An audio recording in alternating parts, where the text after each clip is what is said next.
तो चलिए, आज हम चलते हैं भैरोपुर गांव में और जानते हैं आहट की उस रहस्यमयी कहानी के बारे में। एक ऐसा खौफ जिसे देखा नहीं जा सकता, सिर्फ सुना जा सकता था। जरा सोचिए कि अगर दुनिया की सबसे डरावनी चीज वो हो जिसे देखा ना जा सके, बल्कि सिर्फ सुना जा सके। यही सवाल इस पूरी कहानी की जड़ है। तो आखिर ये आहट है क्या? देखिए, ये सिर्फ एक धीमी आवाज नहीं है। भैरवपुर के लोगों के लिए ये एक अनदेखा साया है, एक श्राप जो एक बार सुनाई दे गया तो बस फिर कभी पीछा नहीं छोड़ता। तो कहानी की शुरुआत होती है भैरवपुर नाम के एकदम सुनसान से गांव से। वहां एक पुरानी खंडहर हो चुकी हवेली है, एक ऐसी हवेली जिसके पास जाने की भी कोई हिम्मत नहीं करता। और इस पूरे खौफनाक सिलसिले की शुरुआत हुई एक मामूली सी शर्त से। रीना, एक कॉलेज स्टूडेंट, बस अपनी बहादुरी दिखाने के लिए उस वीरान हवेली में अकेले कदम रखती है और बस यहीं से सब कुछ बदल जाता है।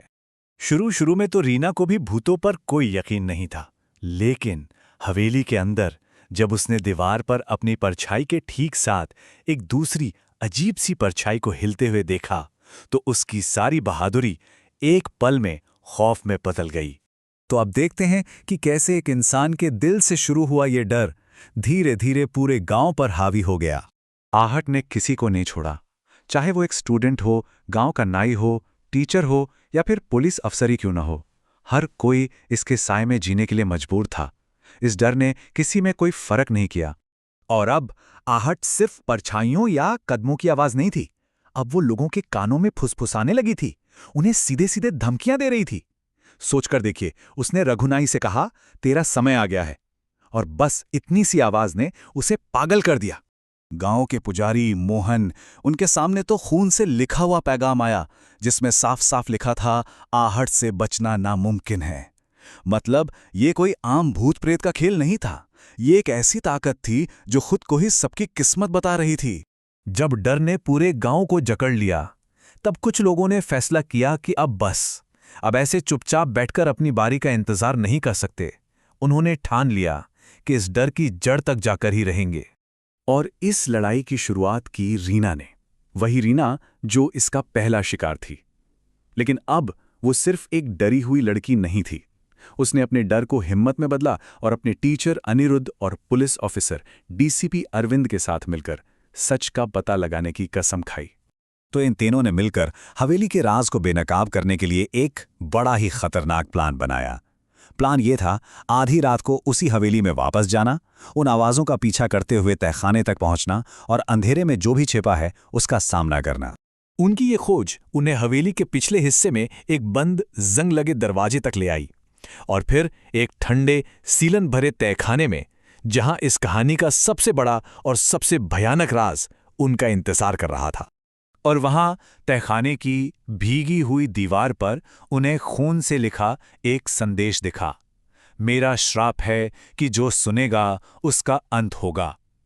ये अब कोई धमकी नहीं थी, ये उस आत्मा का सीधा सीधा इकबाल जुर्म था।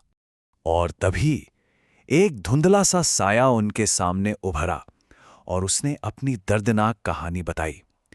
वो हवेली की मालकिन थी, ललिता, जिसे ठीक 100 साल पहले उसी के पति ने दौलत के लालच में उसी तहखाने में जिंदा दफन कर दिया था।